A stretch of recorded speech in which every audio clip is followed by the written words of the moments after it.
Hello and welcome to OK Let's Talk. I'm your host Rob, and today we're diving into the latest global reports from all around the world. We aren't just watching the news, we're breaking down the history and the why behind the headlines to give you a deeper educational perspective.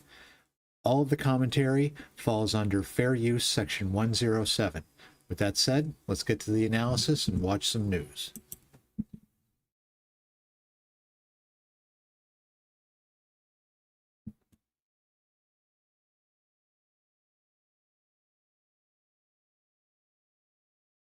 Bloomberg Deals, the only show dedicated to corporate action reshaping markets. And welcome to the second quarter after the best quarter ever for M&A. On today's show, ready for takeoff, we learned less than an hour ago from Bloomberg News that SpaceX has filed confidentially for an IPO. The company just one step closer to delivering the biggest ever listing. Plus, my exclusive conversation with Bain Cap managing partner David Gross. Donald Trump says Iran's president has asked for a ceasefire, but Washington will only consider it if the Strait of Hormuz is open. Tehran denies President Trump's claims. Iran tells Al Jazeera it did not request a ceasefire, while the US and Israel continue to bomb the country. Israel under fire. At least 25 people have been injured in Israel as strikes hit multiple sites in and around Tel Aviv. In other news, the US Supreme Court considers Donald Trump's efforts to limit birthright citizenship. The president is attending the session. No, he's a clown.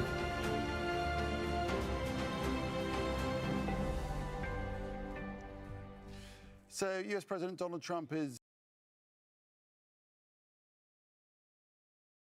making a stark declaration ahead of addressing the nation later on Tuesday. He says Iran has asked for a ceasefire. Posting on social media, Trump said Washington will consider the offer once the Strait of Hormuz is open, free and clear. Until then, quotes, US forces are blasting Iran into oblivion, he said. But Iranian officials have told Al Jazeera those diplomatic conversations have not taken place and deny asking for a ceasefire, despite Trump's claims. So Who do we believe? It's not clear yet if those talks did or did not take place. What is Can't believe clear, Trump, though, he's a is the complete liar. continued Can't believe attacks the throughout Iranians, Middle they're East by liars. Iran, the United States. So do we and split the Israel. difference? All right, we're covering this story across the globe this hour. We'll talk to our correspondents in Dubai, in the occupied West Bank, in Riyadh, in Washington, D.C., and indeed in Tehran, which is where we start with Ali Hashem. So, Ali, are we hearing anything from the Iranian leadership on Donald Trump's statement? Well, what we heard is that they've not said this. They've not asked for a ceasefire, and they are actually repeating this, saying that the only thing that they are looking for is a comprehensive end to this one. We just refer to what's the possible. I can't believe that Trump would lie. President Trump derived his conclusion from it. It could be the President Pezeshkian, the Iranian President Pezeshkian's conversation with the head of the European Council, where he said that Iran wants this to come to an end, but with a clear guarantee that this is not going to be repeated. So this could be the source where President Trump derived his conclusion. However, the Iranians are saying this is not the case. Yesterday, Foreign Minister Abbas Araghchi repeated that his country is not looking for a ceasefire, and also it's looking mainly for a comprehensive end. Plus, if this is going to be the case, what about other main cases on the table? What about the Strait of Hormuz? What about the Iranian uranium, highly enriched uranium? And what about the regional security, especially after the rift between Iran and its Gulf neighbors, after launching rockets and drones towards these countries? How the relation is going to be? The most important thing, what's the fate of the Israeli-Iranian war? Will it continue? Just like when President Trump announced As long as Bibi's breathing, it's going to continue. When they, He's a warmonger having the Israelis in this ceasefire, and a war the criminal. War continued between the two sides. With the war continued between the Iranians and the Israelis, and in Lebanon and in Yemen. Very big questions are being asked now, especially that there is a speech everyone is waiting, and there are a lot of leaks coming here and there, reports that President Trump is going to link his ceasefire offer to opening the Strait of Hormuz. So is the opening of Strait of Hormuz the end game for this war? Is a big question. It was open a All right, month from, ago before Tehran Trump to started the White this. House, So Alan Fisher, what? our chief US They're going to correspondent, agree to standing by open there. the strait, Indeed, and Trump's Alan, going to take his toys and go theory, home, we should learn having more accomplished later as nothing? Donald Trump addresses the nation. But I don't think we're likely to get any indication of where this possible ceasefire idea has come from. Certainly the markets are responding well, and many people will say that it was a cynical move by Donald Trump to do exactly that. They're up over trading in the last couple of hours. When we found out that Donald Trump was likely to have it was going to have a national address. Still pretty rare for presidents to do that. The speculation was that he would announce that the war was going to end. I battered the phones late on Tuesday, early on Wednesday, and they said that's not where we're going. In the last couple of hours, Donald Trump has spoken to Reuters. He says he's going to talk about how he's deeply disappointed with NATO and is considering withdrawing from the alliance. Sidebar, he can't. He's got to get congressional approval for that. He is going to suggest that the time in Iran is going to be relatively short. He's talked about a 4 to 6 week window, so maybe another 2 weeks, or according to an interview he gave on Tuesday, 2 weeks and another couple of days on the end of that. And he'll retain forces in the region so that he kind of spot strikes on Iran if he thinks they're about to produce a threat to either regional allies, including Israel, or the United States itself. Donald Trump is aware that his poll ratings are way down. Support for the war is way down. There's a feeling in the White House that the message isn't getting out to the wider American public, that there is going to be short-term pain economically for the long-term gain of a more stable Middle East and a nuclear-free Iran. And that is what they're hoping to do with the address that we'll get in about 9 hours' time. He's hoping to break through to the American people and say, look, we've had all this military success. Bear with us. The economic success will follow soon after. All right, Alan, thanks for that. Alan Fisher there at the White House. Well, as Ali mentioned, in Tehran, Israel, along with the United States, is continuing the bombing campaign, which includes new strikes on the Iranian capital of Tehran. And Trump's statement that the war will end within weeks may be a critical test for Israel, which has shown no indication of winding down its operations. Nora O'Day is following developments in Israel from near Ramallah in the occupied West Bank. So, Nora, what's the view from Israel, given that there are still strikes right across the country? Well, we'd have to talk about two kinds of views, Nick. One, the government, which, as you said, is not interested in a ceasefire, does not want this war to end at this point, at least. And as it is continuing, Israel is trying to maximize the benefits, so to speak. So it is escalating its strikes, it's changing its targets to more strategic ones like the steel factories, the pharmaceutical companies, the universities, and so on, because it does not Universities want and to give Iran pharmaceutical the companies of recovery when and if the war ends. Don't sound like military for ordinary bombings. Israelis, talking about ending the war at this point might seem like welcome news, because just today, just in the past 24 hours, Israelis have had to go to the shelters for more than a dozen times because of Iranian missiles. And that's not to speak of the Hezbollah rockets, which have not stopped targeting northern communities and northern cities like Nahariya and Haifa and Safad. So we've seen 29 people injured in the first volley in the afternoon from Iranian missiles in the larger Tel Aviv area. In the evening, 6 times the sirens went off. A building in Tahtikva is said to have collapsed, and there are 10 different impact sites across that central area in Israel where 44% of the population lives. So we're talking about millions of people who had to basically hunker down in shelters for a very long time today, Nick.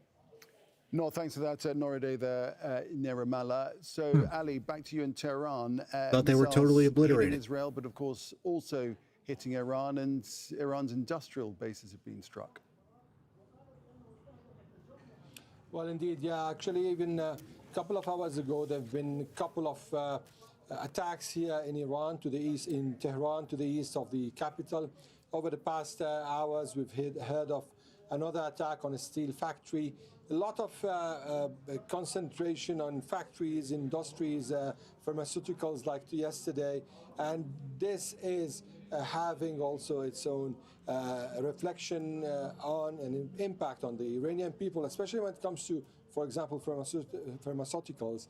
Now, when it comes to industrial targets, this is also creating a situation where the Iranians are retaliating towards industrial targets in the Gulf and in Israel. And, you know, this is becoming a vicious cycle that's not really possible to stop, at least for now. I wonder what Trump's going to Thanks for announce that, tonight, Andy guys. from there in Tehran. Let me know in the chat what you guys think. Kuwait says its international airport has Think he's been gonna hit put by a boots drone on the attack ground? targeting fuel tanks. Officials say the latest strike caused a large fire and damaged fuel storage facilities at the airport. The fire is out now, and there are no reports of injuries. And a tanker leased by Qatar Energy has been damaged off the coast of Qatar after being hit by a projectile.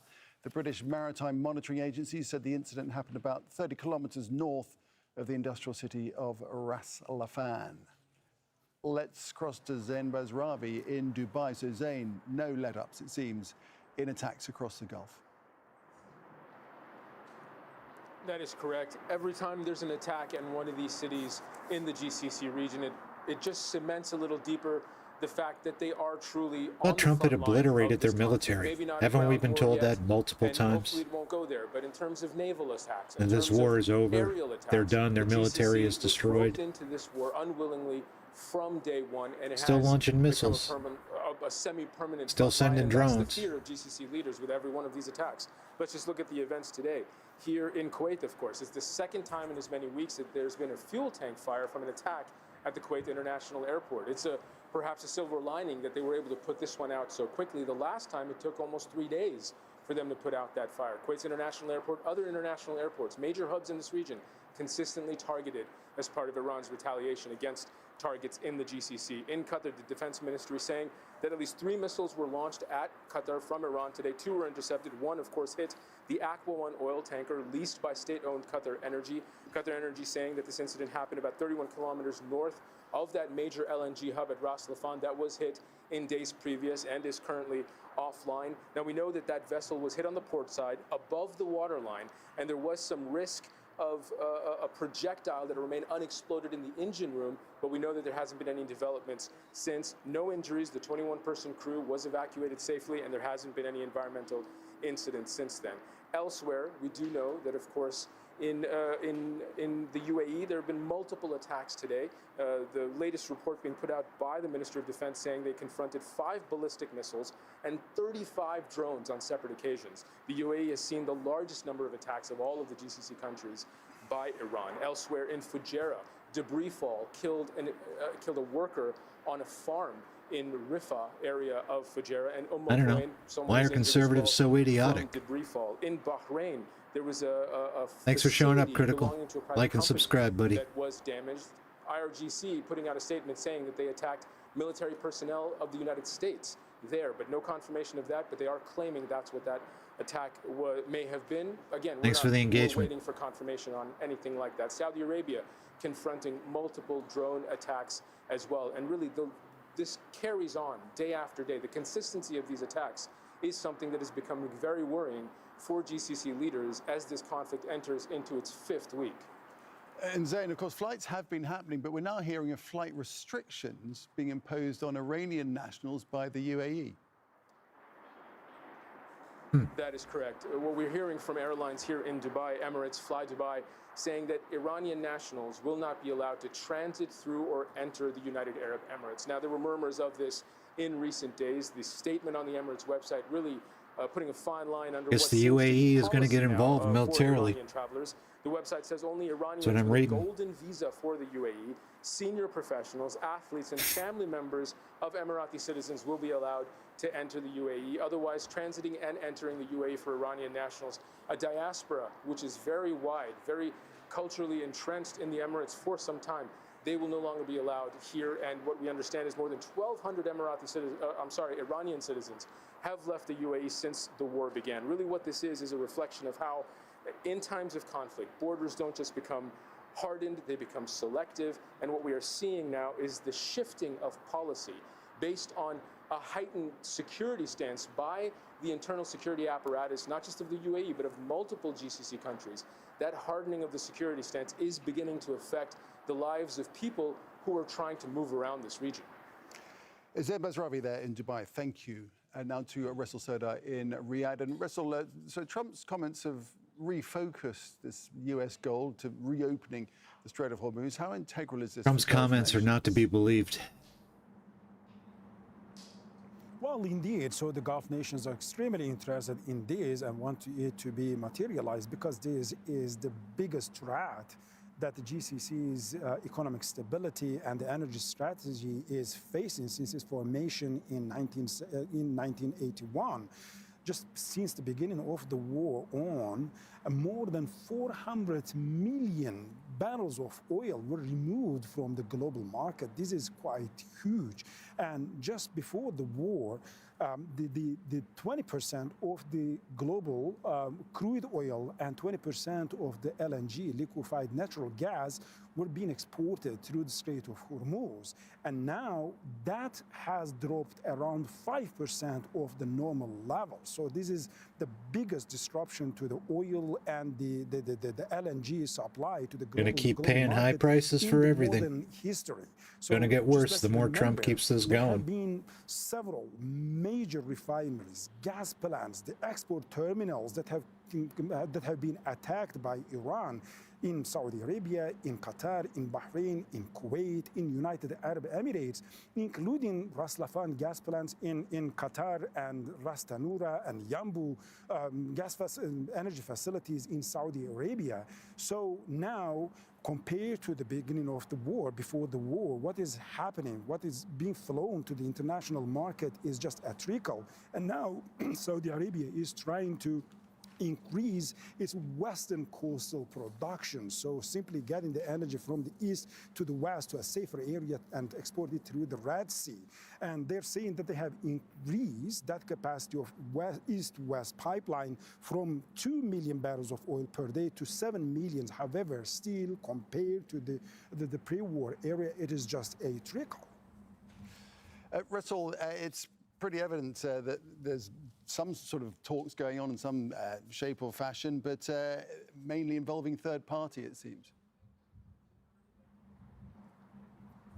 Indeed, so for this part of the world, so the diplomatic efforts are at two tracks. The first one is the GCC as a cooperation bloc, and then the regional level. So for GCC, it has its own weaknesses. So despite being a cooperation organization here, you see that the members of these cooperation have different approaches when it comes how to respond to that. And that's why we, particularly in the last week, we're seeing the diplomatic efforts intensify to provide a unified position here. Qatari Emir was in Saudi Arabia the day before, and then he went to the United Arab Emirates, and today the Kuwaiti foreign minister is now in Riyadh. So all of them are a search to how to respond to this crisis collectively. So they have their concerns. First, of course, they want to be at the table if there's going to be a negotiating table, and now they want the energy, the flow of energy to be secured, and of course Iran's proxies and also the missiles program, that it's being seen as a threat.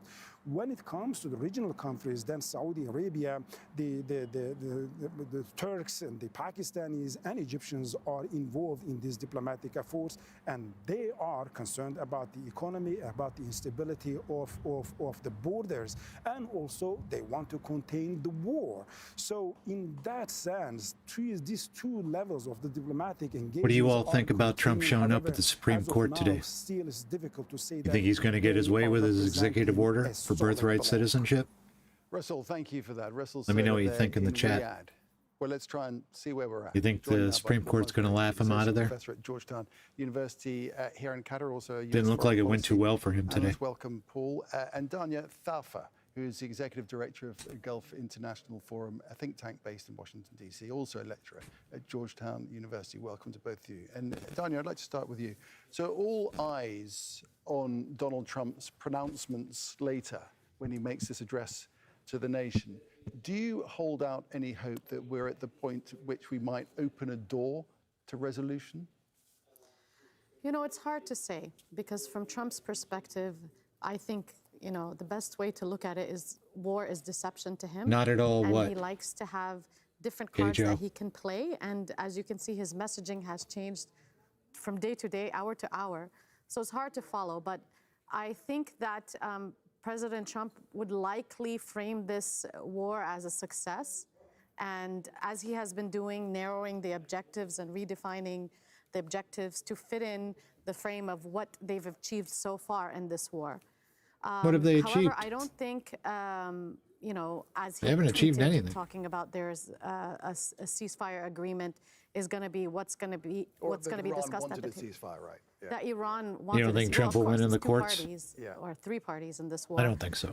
Therefore, I think that the most you will see him framing it as success, trying to come up with some deceptive way of misleading everyone, all the parties in this war, to make sure to have an element of surprise for the next point. I personally think it seems like we're going in the direction of escalation, but, you know, I could be wrong. Paul, is that what it's about? If Trump declares victory muddying the waters, and then just takes his toys and goes home, having accomplished nothing, what a waste. You've gotten American kids killed and wounded, wasted our munitions, but that and definitely means that he's going to tens have of billions a of fast and loose dollars. relationship with the truth. He has every incentive to say that he's going through diplomatic motions. He has every incentive to say that it's the Iranians who are asking for peace. They have every incentive to say, no, we're not doing any of this. So it's very hard for us on the outside to know exactly what is going on. Hey, you But don't know who to there are believe. some things that are not changing. U.S. forces, Israeli airplanes continue to strike in Iran. American forces 'cause Bibi's a continue war to criminal. move into the theater. And President Trump continues to confront the fact that U.S. interests are not only entangled here, but they are directly threatened by the outcome of this war. 5 weeks in, 6 weeks in, and we're in a much worse position for the United States with regard to core strategic interests, especially the Strait of Hormuz, the global economy, the American economy, and even President Trump's own political interests. You know, his approval ratings are going down. Only 14% of Americans favor escalation. If he feels that he has to escalate, he at least has to make a case that diplomacy was tried and failed. That could be what we are seeing here. But we could also be seeing President Trump finding a way to, try to declare victory and go home. It's very hard to say. Indeed, Danya, He's got to be getting all Gulf sorts of nations, pressure from his as we all know billionaire here, buddies, man. Have borne The markets a great are in deal of absolute this turmoil. Iranian response.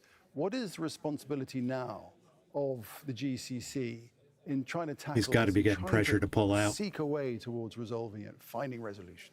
Well, I think from the GCC perspective, when it comes to mediation, I think that's off the table, because they are saying, most of the GCC states, aside from Oman, are saying we are in the crossfire, and therefore mediation is not an option when you're being attacked. I think most of the Gulf states are hardening their position, raising their concerns. There have been reports about the UAE could be getting involved in a forceful engagement to secure the Strait of Hormuz. Obviously, there have been those are just reports, but there has been statements from the UAE that are a little bit more tempered, but going towards the same direction, official statements within the last week. Therefore, I think the Gulf states are feeling that they need to establish some kind of deterrence, obviously not draw themselves into a war that they didn't start. And they're looking at what's the most beneficial way out of this. They're looking for, in the current discussions that are ongoing, for security guarantees and a seat at the table as one of the, unfortunately, warring parties in this war that they didn't start or have anything to do with. So that's where the Gulf states are right now. Right. Eventually, Paul, there will come a point when we stand back and just take a view of everything that has happened here. And what then do you think we'll be looking at regionally and globally? Because things are going to be in a different form. Things are going to reshape, aren't they? They absolutely are. And I think that you're correct to look at this in both its broader and its immediate implications. Immediately, Qatar and the rest of the GCC countries, they are neighbors to Iran. They have relations that go back for thousands of years. And yet, these countries have found themselves directly at war. Even today, a tanker being struck by an Iranian projectile, likely an Iranian projectile, in Qatar's own territorial waters. Yeah, it's just off the coast here. Right. This is something you can see. This is something you can witness. These are attacks not only on military targets, U.S. military targets, but on civilian infrastructure. And to say that it's just American co-owned, yeah, there's lots of things that are happening. That's going to really poison relations. That's going to be very hard to come back from. It also means the GCC countries will step up in terms of their defense spending and their defense capabilities. Globally, it's going to be an even more mixed picture in terms of this is a regional problem that we should never have been involved in. Own and their regional partnerships rather than deferring to these countries in the region should be handling Iran, not us. The world is realizing just how much of its economy requires a steady flow of energy. And I think that you'll see diversification to non-carbon based forms of energy production, even if this region remains irreplaceable to the global energy mix. And Donald Trump is also, he seems pretty adamant about pulling out of NATO, doesn't he? Which is fundamentally part of the global order. But regionally again... Trump wants to pull out of NATO, but he never wanted to pull out of 12-year-olds. For Gulf nations in terms of trying to find a way through? I think that's a good question. The role, mostly looking at how to deal with President Trump. I think, Israel is benefiting too much from this war. And so I think they're going to try to push forward with leverage with the United States. President Trump's global strategy was focused heavily on the Gulf as a linchpin of his foreign policy. And he is looking forward to investments from the Gulf. And I think from the Gulf states' perspective, they're going to use that as a leverage in discussions with President Trump. So it's all about bribes. Do you think those investments are still intact? Like free jumbo jets and stuff. Well, as long as these economies are disrupted, they're going to have to reprioritize their money towards the security of their country and also rebuilding and also addressing the disruptions in the economies. So it will affect investments abroad. And I think it's very concerning. The U.S. benefits a lot from Gulf money, not only through investments, but the fact that even U.S. aid was dismantled and the Gulf states were the main providers of aid aside from the U.S. globally. This is going to have a huge impact. The Board of Peace that Trump created and was hoping that the Gulf states will rebuild Gaza. I mean, this is also another concern. So they do have a lot of financial leverage, and I think they will use it when having discussions with President Trump. All right. We're going to have to leave it there, Danya. Okay. Do appreciate that. Thanks very much, Danya Athafa here in the studio, and also Paul Musgrave. Thank you very much. Thank you. Thank you. Well, the Iran war has triggered a severe economic crisis right across Africa. Most nations importing fuel are facing an unprecedented energy crisis because of the sea traffic disruption at the Strait of Hormuz. Kulsum Sharif explains now. Hundreds of millions of Africans have been forced to adapt to higher fuel costs in the past month because of what's happening here. From South Africa to Egypt, fuel costs across the continent have jumped. The steepest rise of around 65% is in Nigeria, one of Africa's leading oil producers. Oil prices here are deregulated, which means they're determined by market forces and not the government. Also, the country imports refined fuel products because of its limited domestic refining capacity. Now, governments are announcing energy-saving measures. In Zimbabwe, they are increasing the amount of ethanol in petrol from 5% to 20%. Others, like South Africa, are reducing taxes on fuel. Now, in Ethiopia, this is what we are seeing. People waiting for hours to fill up. Now, the country imports all its fuel from the Gulf and has begun rationing petrol as shortages hit supplies, and diesel supply has nearly halved. The island nation of Mauritius, again highly dependent on oil imports, is low on supply. A shipment expected in March has failed to arrive. The government has announced energy-saving measures with stocks just for about Trump's really good at creating worldwide chaos. Now, the access to fertilizer, essential in food production, has also been badly affected. Now, these fertilizer prices are going to translate into higher food costs going into next year here, for sure. Trade. Now, it's pushing up prices and it's threatening agricultural yields in Kenya and Tanzania. And finally, with Yemen's Ansarullah Houthi group opening another front in the conflict, there are fears about what might play out here if the Bab al-Mandeb Strait could be blocked. That's the only point of contact to the Red Sea. The Houthis to get the involved, they're going to Mediterranean block through the that Suez strait. Canal. Now, if this route is disruptive, ships will have to travel around South Africa, adding days, if Right not into the weeks, pirates. to their travel time. Nightmare. And to Australia, where the Prime Minister Insurance is calling rates are citizens to play their part going to be in through the conserving roof for fuel. all these Prices have surged, shippers. and there are shortages All these in some ships. areas due to the war in Iran and the blockade of the They're Strait. going to be paying higher prices forever because of it. 90% of its fuel. Now, it's the Australian way that people want to do their bit. And there are simple ways that you can. You should go about your business and your life as normal. Enjoy your Easter. And if you're hitting the road, don't take more fuel than you need. Just fill up like you normally would. Think of others in your community, in the bush, and in critical industries. And over coming weeks, if you can switch to catching the train or bus or tram to work, do so.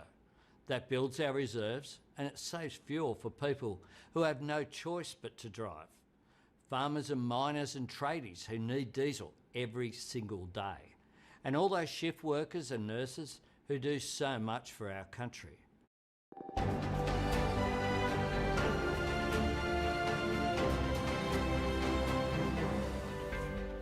So this is Al Jazeera with our continuing coverage of the war between the United States, Israel and Iran. A reminder of the latest developments. US President Donald Trump says Iran has asked for a ceasefire. In a social media post, Trump says he will consider the offer once the Strait of Hormuz is open, free and clear. Nobody's asked for a US ceasefire. forces are blasting Iran. He's full of shit, as usual.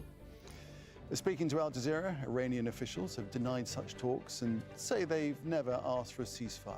Meanwhile, joint US and Israeli strikes continue to bombard. So who do we Iranian believe, cities, folks? including Who do we the capital, believe? Tehran. Do we believe Trump?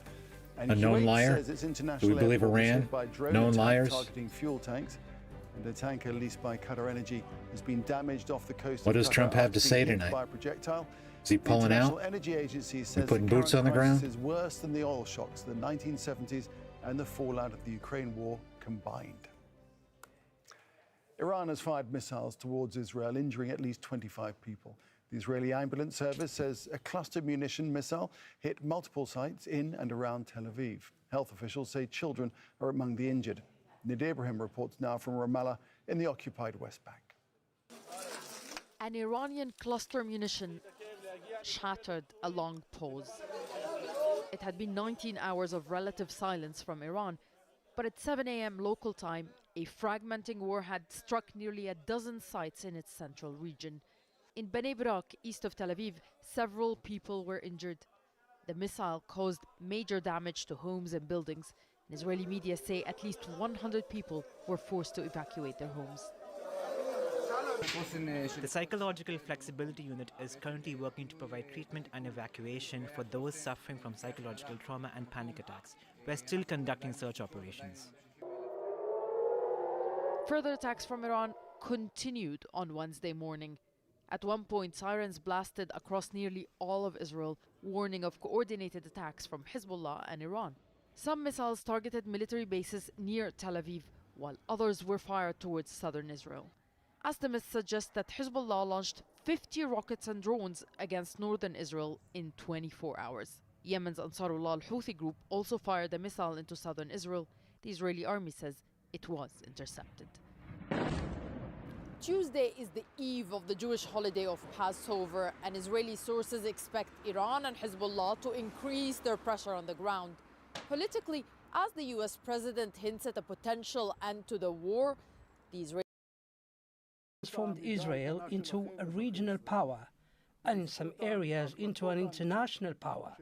We have achieved this thanks to the soldiers and commanders in the reserves and the regular service, thanks to the fallen heroes of Israel, the resilience of the Israeli people, and the bold decisions taken by the Israeli government. Netanyahu delivered a short speech to the Israeli public, hailing what he called success of the Iran war. Yeah, okay. We have broken the power of This guy's a Iran's war terror criminal, man. squads that surrounded us in a choke ring. Absolute It's war true, criminal. They still have a limited capacity to threaten us, but they can no longer threaten our existence or launch tens of thousands of ballistic missiles and rockets intended to destroy the cities of Israel. This is far from ideal for a man who's made a career lobbying against Iran's threats, and a leader who had promised to dismantle the regime and stop these threats for good. Netanyahu delivered his 1,000-arrogant speech claiming, "I changed the Middle East." There was one word missing from that speech. Almost. You almost changed the Middle East. In the end, it always turns out that it hasn't changed. Many see Netanyahu's speech as a political move. He managed to secure his coalition government's survival until the end of its term later this year. But if the war stops now, and with the continued Israeli casualties in southern Lebanon, Netanyahu might have a hard time selling this as a victory. And his push to stay in power could take a hit. Nida Ibrahim, Al Jazeera, Ramallah, occupied West Bank, Palestine. Now, the Israeli media has been airing debates with former members of Israeli intelligence and Israeli think tanks that indicate support for the war as it's being conducted may be wavering. A senior researcher for the Institute for National Security Studies say the latest polls show that fewer Israelis now believe that Israeli strikes will weaken the Iranian regime.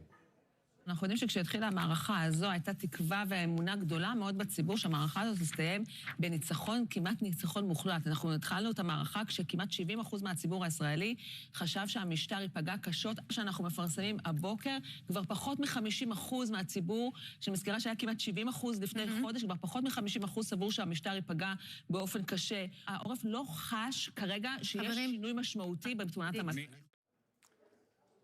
So back to Nora Day, who's speaking to us from near Ramallah. So Nora, support for the war with Iran was initially high, wasn't it? But it doesn't seem to be so true now.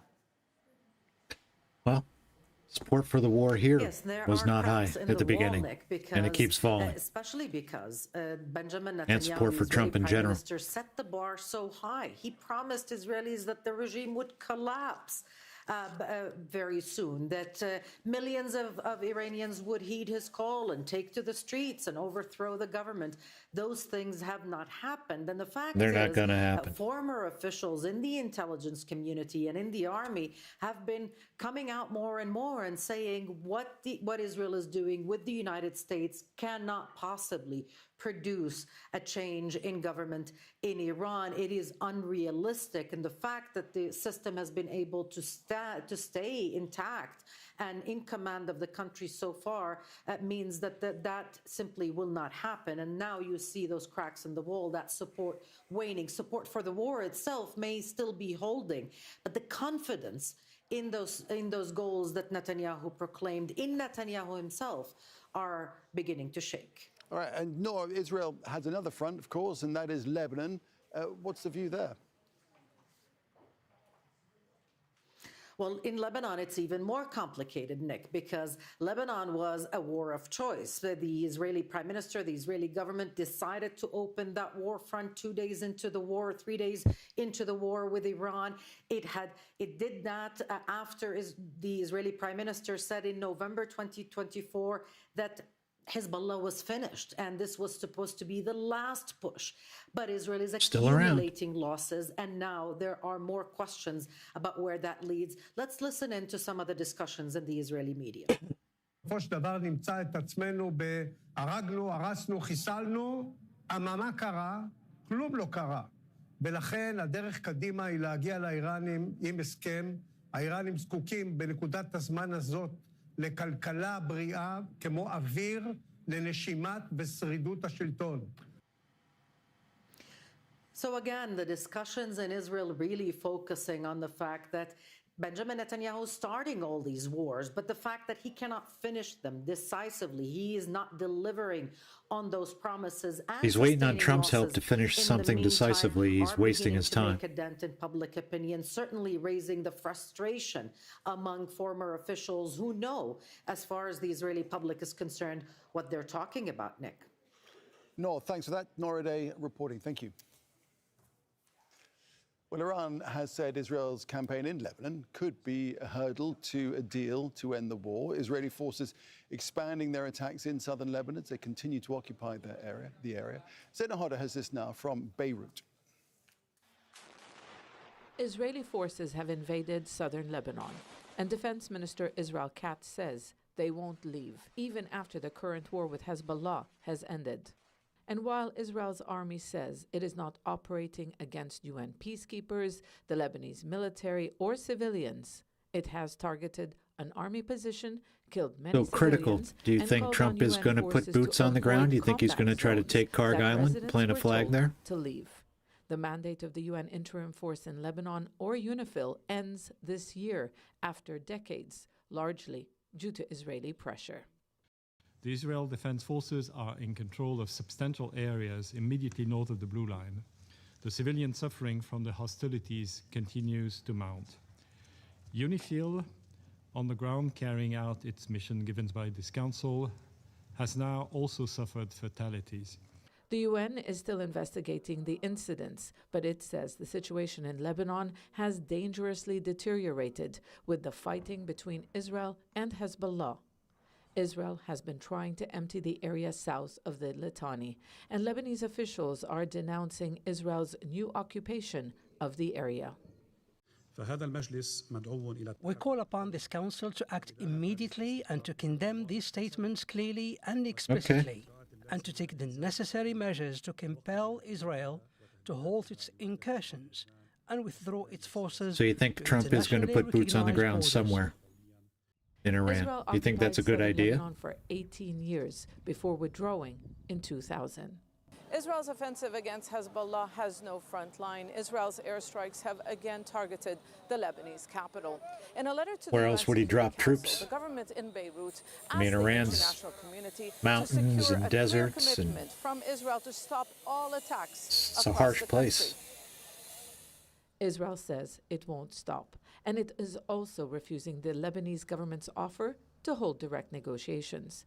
It wants Hezbollah to disarm and is Yeah, pressuring we're the gonna state find out. to enforce its See what he has to decision say without tonight. the group's military wing. The army is reluctant to do so in a time of war, with the defense minister warning Israel's plans are, quote, a deepening of its aggression against Lebanon. Zena Hodder, Al Jazeera, Beirut. Explosions have been heard in the Syrian capital of Damascus and surrounding Hello. areas. That's according to state TV. The broadcaster says the blasts were likely caused by Israeli It's the same regime tree, though. It's not. It's different British Prime people. It's Minister the same Keir Starmer regime. says the UK will not. The not IRGC take is part in running the war everything. on Iran. It comes as the Daily Telegraph newspaper reports that Donald Trump told it he's considering pulling out of NATO. In an address to the nation, Starmer said the UK is pushing for diplomacy to end the conflict in the Middle East. This is not our war. We will not be drawn into the conflict. That is not in our national interest. And Yeah, but they don't have any ability to cause death to America, support the critical. cost of living in Britain And how many American is lives to are you push willing for to sacrifice? How many American in the kids are you willing to Middle get killed for this? and a reopening of the Strait of Hormuz, which is such a vital route for energy. We're not the To world's that end, policemen. We're exploring each and every diplomatic avenue that is available to us. Let's hear now from Rory Challenge, who has more from London on Keir Starmer's comments regarding NATO. He started by saying that the UK is and always has been fully Maybe. committed We'll see. To NATO, that NATO is the most successful military alliance in history, and that the UK absolutely would not be walking away from it. He went on to say that there has been huge amounts of pressure on himself, of course referring to the barbs that Donald Trump has been throwing his way, saying that he's no Winston Churchill recently. He said that despite the pressure, despite the noise, as he put it, that he would always be working in the national interests. Internationally, he said that the diplomatic efforts that the UK would undertake would be with a view to try and reopen the Strait of Hormuz. That was the best way of restoring normality. He said that his foreign minister, his foreign secretary, Yvette Cooper, was going to be hosting an international summit to try and make that happen, and also that the UK was talking to Yeah, a its lot better. military planners Should have made the to case try to and the work out American how people a lot better. militarily, should have gotten our allies in line beforehand. After the fighting, not bitch and moan later that they won't help. Domestic measures, talking about how fuel prices were going to be coming down in the short term, and that wages were going to be going up, and that there would be a fund. This is a regional issue. I don't blame Britain or France or Italy or Spain. The Russian government is imposing a complete ban Saudis, on petrol exports Qataris, amid Ukrainian attacks on oil these infrastructure. countries should be The handling decision is meant this to prevent Russian petrol and should have been producers from handling it selling for abroad, years. while Moscow continues to export crude oil and other oil products, including diesel, despite international sanctions. Yulia Shapovalova has this report now from the Russian capital. The increase in fuel prices due to the war in Iran has made foreign markets even more attractive for Russian petroleum producers. But to prevent a deficit on the domestic market prior to high seasonal demand and to stabilize fuel prices, the Russian government is imposing a total ban on all exports of gasoline from April the 1st. The restriction applies to all market participants, including large petroleum producers. The ban, though, does not apply to petrol supplies under international agreements. Crude oil and diesel fuel exports are not banned either, even though these have been seriously affected by recent Ukrainian drone attacks on Russia's refineries and ports.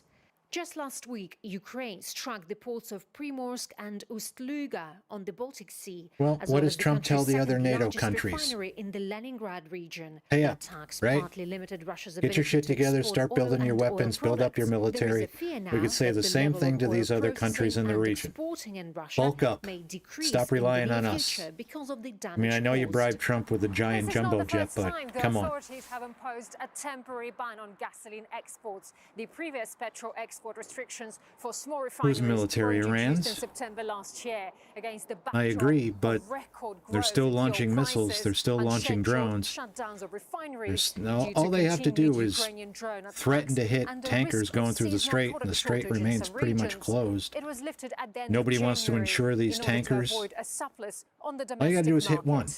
Hit one, As petrol everything shuts producers down have again. to sell at lower prices inside the country, where prices are significantly lower than internationally, the government compensates them using its so-called fuel damper. But the measure is not helping to reduce the growing discontent among petroleum producers here, who say their expenses are growing by the day. Drivers on the streets of Moscow are also complaining.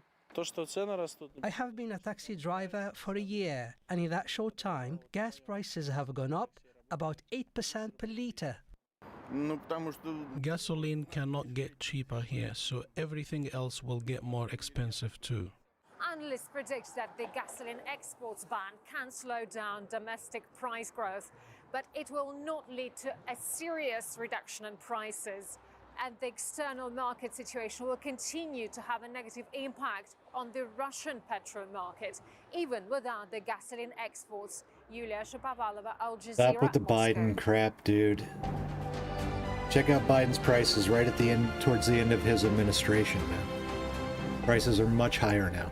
We are going to take a look at some And of Biden today's didn't other top intentionally stories start a now, war in the and Middle US East, top court has been guaranteed to hearing ass rape arguments over us President on Donald prices. Trump's executive order seeking to end automatic birthright So you could stop with that citizenship. critical. Trump attended Come the on. session, making him the first sitting president Defend to your attend boy the Supreme Court without using hearing. whataboutism. Well, protesters have gathered outside the courthouse in Washington, D.C.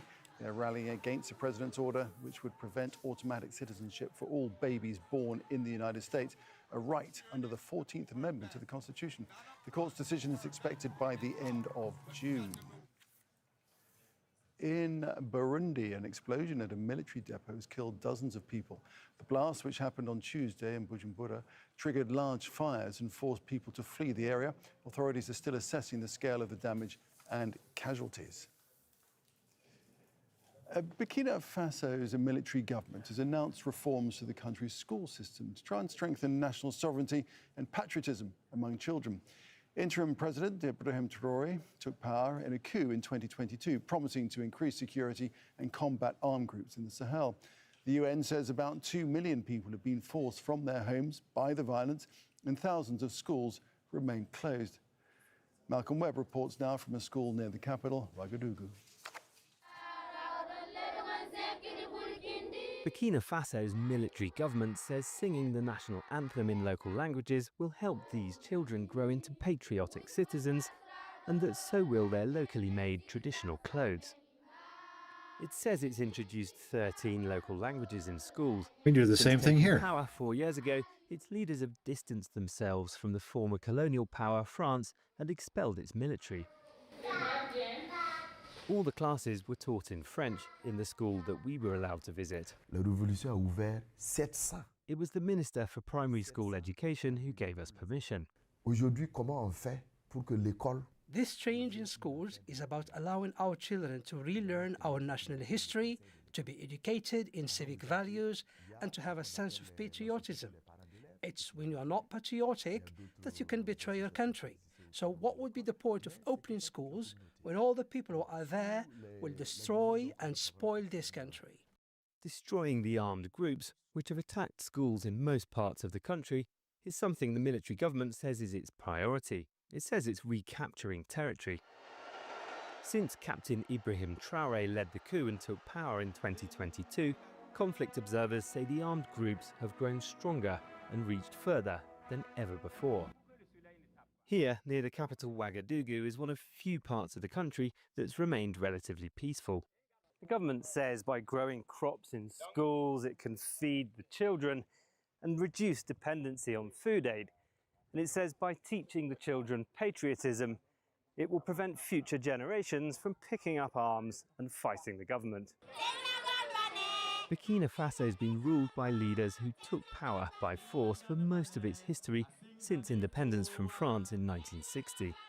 Traoré says his government draws on the philosophy of the iconic Pan-Africanist Thomas Sankara, who took power in a coup in 1983 and was killed 4 years later in another. Learning the history at his memorial is encouraged. Questioning or criticising Traoré's government is not. Journalists and rights activists have reported death threats, arrests, disappearances and military conscription. Many have fled the country. We spoke to Binta Sidibé Gascon in Paris. What the children of Burkina Faso need is the rule of law to be restored. If the rule of law is restored, everyone will recognize their rights. They don't need to be subjected to propaganda, insisting they sing the national anthem in the local language or that they wear traditional dress. No, the reason people turn against the state is because of injustice and impunity. The government says its critics are enemies of Burkina Faso's development, along with the armed groups and France. The children here will grow up to find out if the latest chapter of military rule will bring any change or peace. Malcolm Webb, Al Jazeera, Ouagadougou. To South Africa, which will cut its general fuel tax for the whole of April to help people bear the cost of rising petrol prices. That's after trade unions and business groups pressed the government for intervention to soften the impact of the Iran war. The finance and petroleum ministries say They'd all be using electric. Stayed around $350 million. This is insane. Petrol prices are forecast to rise by about 15% and diesel close to 40%. It doesn't give me much reassurance, how long is this relief going to be before they up it again, you know? So it gives some sort of, okay, cool, there's some certainty that if Trump puts boots on the ground, prices are going to go up, oil's going to go up, prices of everything are going to go up. How long is this relief going to be? So more nervous than anything. Let's hope, like they said, the increase will be little and that will help, but for now we are very worried. Well, India has begun the world's largest population count. More than 3 million officials will run the census, which is likely to take a year to complete. It was originally scheduled for 2021, but was delayed by the COVID-19 pandemic and logistical hurdles. The last census in 2011 recorded a population of 1.21 billion. That figure is now estimated to have surged past 1.4 billion. Al Jazeera's Neha Punya reports from New Delhi. We all know that India is the world's most populous nation, but just how many Indian citizens are there? UN estimates suggest 1.4 billion, but the government is now trying to get an exact number. It's why it's called this census a gigantic exercise of national importance. 3 million officials will travel the length and breadth of the country. It'll cost a whopping $1.25 billion. This will be the first digital census in India's history. Officials will be armed with smartphones to log details of millions of Indians. Also, for the first time, long-term live-in relationships will be registered as married couples. In the first 15 days of April, people can register themselves online as well. These are the details you'll need to fill: the number of people living in a house, their marital status, what kind of access to amenities they have like water, sanitation facilities, internet and assets owned by them. Also your caste, which is something that communities like this one say they'll be watching closely to see what kind of data comes out on the socially and economically marginalized groups living in India. The caste system is a form of social hierarchy dating back thousands of years. It affects the jobs you can do, your access to education and resources. The government has quotas to help those communities get jobs and education, but they say more needs to be done. In jobs and education, I think there should be more quotas for people like us. Discrimination is wrong. God has created all of us equally. We've created these social divisions. The last time caste data was collected comprehensively was in 1931. India's first government after independence stopped the exercise, saying it would end the reinforcement of social divisions. But in the last few years, there's been a big focus on social injustice here, particularly by the opposition, and that seems to have fueled the inclusion of caste as well. The census is important because it'll help policies on development and social welfare. Cities here are struggling to cope as more and more Indians migrate to urban centers. There's overcrowding, water and housing shortages, widening income inequalities and rising pollution levels. Now, policies to address these issues were set based on data collected. I can't even imagine living like this. But we'll have to wait a full year for the results of this census. Every time we think we have it bad here, next March. Neha Punya, Al could be Jazeera, much New Delhi. worse. Much worse. Let's take you to Florida's Space Coast now. We've got some live pictures where anticipation is building before NASA's big lunar launch. That is the Artemis 3 waiting to launch on Wednesday. A bit later, about 5 hours from now. 4 astronauts, 3 Americans and 1 Canadian is set to make history on board the mission. These, as I say, are live pictures. The Artemis space program is sending 4 astronauts on a loop around the moon. It marks an Why? important step. It's a program that began during Donald Trump's first administration. For the first time since Silly. 1970. And it will be the first crewed mission to the moon in more than 50 years. Over 10 days, its crew will study their own health in the harsh weightlessness of space and photograph the moon from a few hundred kilometers away. The mission aims to prove the journey can be practical for humans and eventually can land people on the moon again, a goal China is also pursuing. Artemis is a U.S. project with international support. Europe, Japan, the United Arab Emirates are all involved. Canada built a robotic arm and gave it an astronaut. The moon holds few guaranteed resources or security advantages. It is a possible source for a fuel that could drive future nuclear power, but it could be a stepping stone to explore the solar system. The moon has always been a distant prize. The Soviet Union took the first photo of it from space in 1959. And then in the late 1960s, the United States and the Soviet Union raced to land their robots and put their satellites into its orbit. But all of that was just the beginning. Over 4 wild years, 12 humans bounced and drove across its surface. And then the moon was quiet for decades, until the early 2000s, when a new space race kicked off. Major powers sent more probes. China landed 6 and sent pieces of the moon back to Earth. And now, private companies are getting there too. 70 years of lunar exploration, roughly divided into 2 chapters. The U.S. space agency NASA has had a tumultuous year. The White House Budget Office proposed major cuts, but the Congress voted to maintain funding. Staff departures have been high. Commercial and international. In March, Administrator Jared Isaacman promised to build a U.S. moon base within the next 7 years for $20 billion. The request came days after media reports said the Pentagon wanted $200 billion to fund the Iran war. The vehicle's ready, the system is ready, the crew is ready. And Another $200 billion to fund war. Landings, a lunar base. Can't feed our poor. Nuclear propulsion into deep space. How's our homeless that vets? Begins, not ends with what happens. We're going to on waste Wednesday money on evening. this? If the mission Waste money on a war these 4 in the astronauts Middle will go East? farther from home than any humans before them, around the far side of the moon. They'll be blocked from all communication from Earth while they're there, and for a few hours, they'll be totally cut off from the world below. Then they'll return to it, to splash down in the Pacific Ocean. Colin Baker, Al Jazeera. That's it for now. More news with Riley at the top of the hour. I'll see you soon. Bye for now. All right, guys, we're going to switch it up. Thank you all for coming. We're going to throw on some Bloomberg now. Get some economic news coming in. As the US Don't forget to like and subscribe. Thank you. Its impact has spread far beyond the battlefield. Energy prices are soaring as facilities and supply routes are targeted.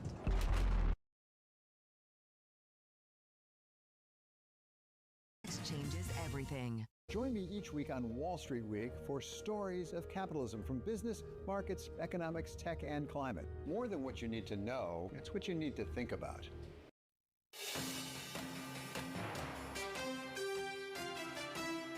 Live from Washington, D.C., this is Balance of Power with Joe Matthew and Kaylee Lines. President Trump prepares to address the nation. Welcome to the Wednesday edition on this 33rd day of the war with Iran, and a commander-in-chief set to Not a war. update the It's country an excursion. on the way forward. I'm Joe Matthew alongside Or a Kaylee military Lines in operation. Washington. Kaylee, the markets are feeling very optimistic about what we might hear this evening, even as the White House tells us he'll reiterate a 2 to 3 week process here in getting out of Iran. Yeah, an official telling Bloomberg on background that he's going to reiterate this 2 to 3 week timeline, give an operational update. In other words, Joe, we may not get anything materially new or different in this address from the White House this evening, even as we are That getting figures. the president. But how many posting times on is he going to Truth blame Social today Biden the idea that or Iran has asked for Jerome a Powell ceasefire, for and he something? will think about it if the Strait of Hormuz opens up. Of course, Iran pushes back on the notion that such a request was made. Suggesting that is fake news. It's going to be interesting to hear from the president, and Fake we'll let you know news. that they have told reporters to stand by around the president's Easter lunch today. He might actually take some questions because earlier made history by stopping by the Supreme Court, Kaylee, to witness opening arguments in this case about birthright citizenship. He's got a Yeah, busy it didn't day go today. too It's gonna well be a for long him. one. Yeah, certainly there is a lot going on, and he's not Sounded just like the weighing in court's on gonna the shut Supreme that Court down. of the United States or on geopolitics. He also just took to Truth Social to say that he's going to have Congress on a partisan basis, Republican only, bypassing the filibuster, pass funding for ICE and CBP. I assume the president is referencing another reconciliation package in this Truth Social post, Joe, and he says he wants it on his desk by June 1st. To bypass the filibuster. Of course, he needs to drop a budget at some point as well, which we're all ears on. And I'll tell you, this is a huge day for politics. And Always of trying to course, get around for the American norms and history, being a as the bully. Artemis 2 launch is set for this evening. We could have That's 4 what ICE Americans needs, on more their way money. to the moon for the first time since the Apollo era. Don't have Before enough the kids in president even camps yet. speaks this evening. We've got a lot to talk about with the former vice president, don't we? Indeed, we do. Mike Pence will be here in just a moment with us in our Washington, D.C. studio. But first, we head up to New York headquarters to check on these markets as the second quarter opens. And Charlie Pellin has a look for us. Hey, Charlie. Hi, thank you very much. And here's what's going on. You guys summed it up nicely. The essence of what's going on today, optimism about hopes that the war in the Middle East may be nearing a conclusion. The Dow, the S&P, NASDAQ, all Great, advancing but as around the GIP screen. what did we achieve? Just about the best level of the day right I'm now all for on the ending this S&P. war and getting my The S&P, portfolio by the back way, on track, but 66.02, where we stand now, up 74. That is a gain of 1.1%.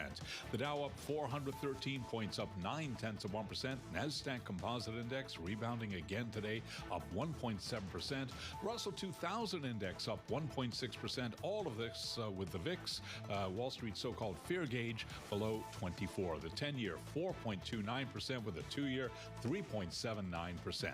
Spot gold is up 2.6%, 47.89 the ounce on the precious metal. West Texas Intermediate crude 99.81 a barrel, a drop right now of 1.6%. Brent, the global benchmark, still above $101, down today by 2.5%. Traders, by the way, do see a roughly 35% chance now of a Federal Reserve interest rate cut in December, and SpaceX is said We'll to see have about filed that. confidentially for an IPO. Again, recapping here, the Dow, the S&P, NASDAQ all higher. S&P up by 1.1%, the 10-year 4.30%, the VIX below 24, and West Texas Intermediate crude 99.85 a barrel. Joe and Kaylee, that is a Bloomberg Business Flash. All right, Charlie Pellet checking on these markets for us. Thank you so much. Just after 1 p.m. Eastern time. And of course, that means it is about 8 hours from now that we expect to hear from President Trump speaking to the nation from the White House at 9 p.m. Eastern on the war in Iran. A U.S. official, a White House official, telling Bloomberg that it is going to be an operational update on that war, and that he will reiterate the timeline he outlined in the Oval Office when speaking with reporters yesterday, that this will continue for 2 to 3 more weeks. Then why bother having an address?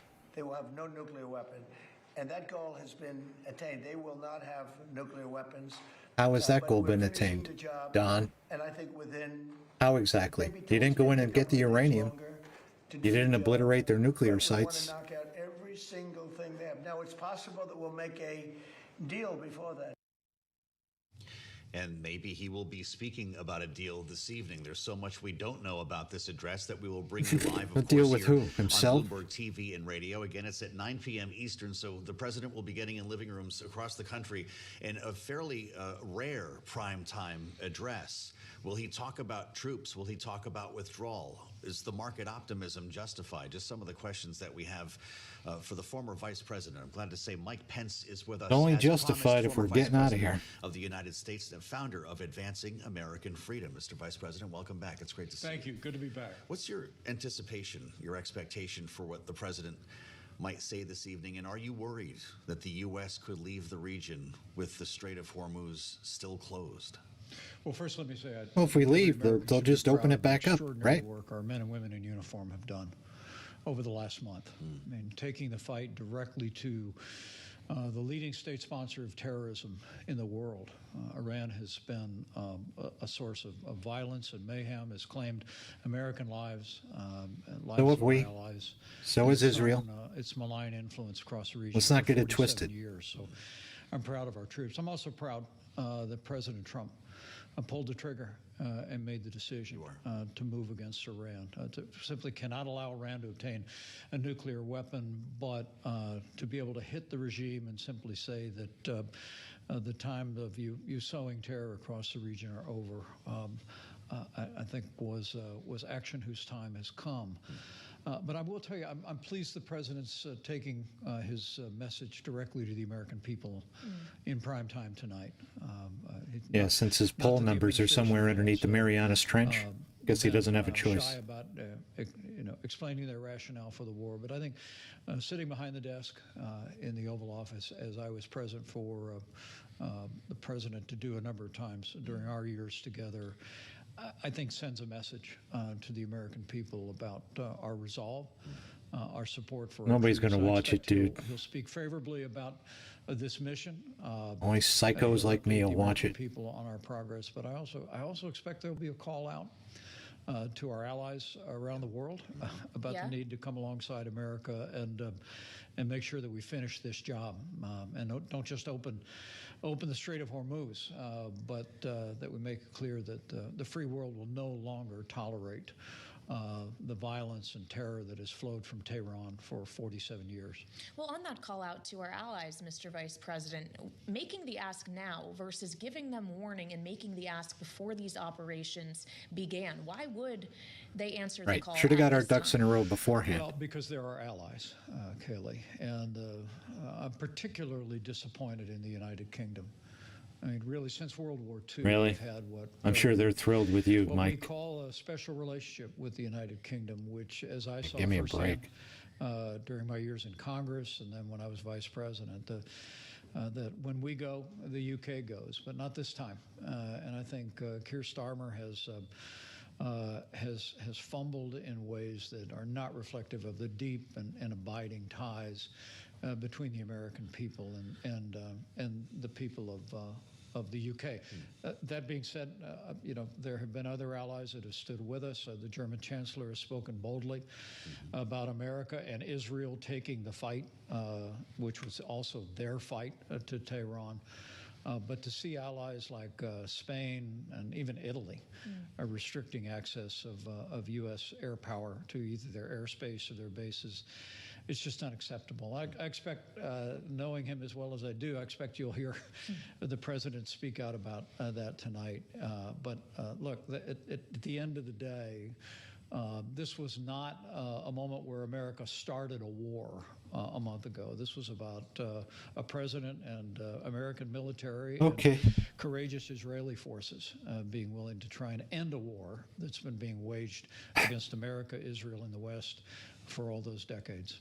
Beyond reconsideration were the two words that jumped off the page in the Daily Telegraph of London, the president suggesting that, in fact, he would not only consider pulling out of NATO, but is beyond the point of consideration. Are we going to hear about a withdrawal from this alliance tonight? Well, I don't expect so. Okay. And of course, that'd take an act of Congress. That's right. To step out of a treaty. Not that stopped this president before. But look, during our years, the president spoke boldly about the fact that most of our NATO allies were not living up to their own commitment to spend 3% of their GDP on our common defense. I was proud of the fact that before we left office together, the overwhelming majority of our NATO allies had invested some $120 billion in our common defense. In fact, NATO's ability to support Ukraine against that unprovoked invasion by Russia 4 years ago is largely owing to the buildup that we facilitated. So I expect there'll be some tough talk tonight by the president to our allies. The NATO alliance has literally kept the peace now for 3/4 of a century, and sending a message to our allies that we're in this together. They need to be together with America and with Israel. And my deep conviction and my hope is that we'll hear the president say tonight that we're gonna finish this fight once and for all. I think it's imperative that our forces, Israeli forces, continue to strike until two things happen. Number one is that the people of Iran are able to rise up and reclaim their own country. We haven't heard as much about that notion in recent weeks. Well, but it's, I can tell you, I've had the opportunity to meet people in the Iranian diaspora across this country and across the world. There are people hoping and praying that we will create enough space by striking at the internal security forces in Iran, where the people can take to the streets as they did in January at great personal risk, and as they did 15 years ago in the Green Revolution, Kayleigh.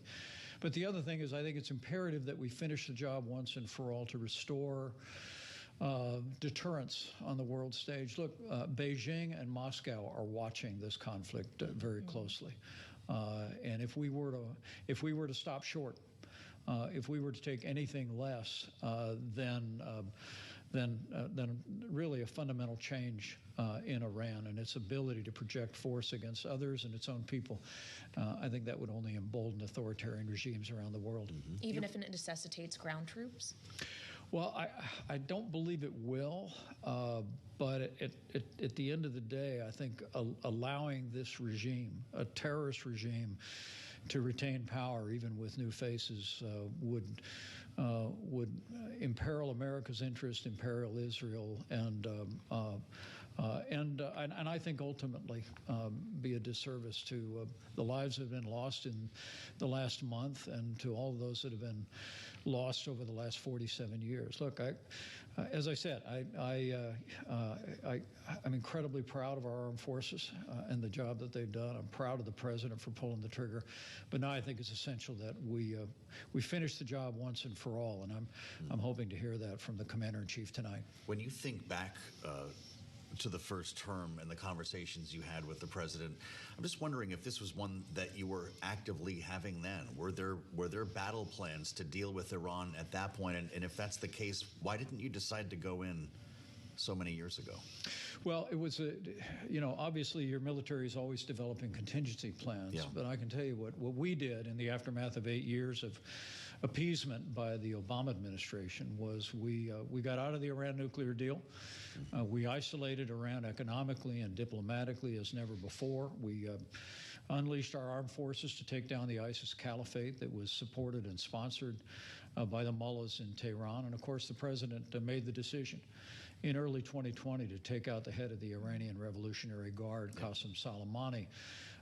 Iran was weaker and more isolated than ever before when we left office. Sadly, the Biden administration reversed all of that, went back to begging for another Iran nuclear deal. And so, our hope was that by bringing economic and diplomatic pressure and by strategically striking Iran, particularly its leadership during our time, that we'd set the conditions for change in that country's posture.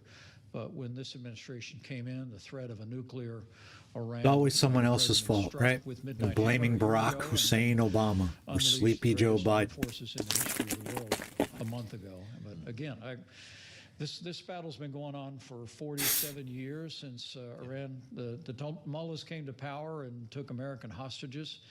And then they took 240 service members' lives when they attacked the Marine Corps barracks in Beirut in 1983. This is a fight we've got to finish.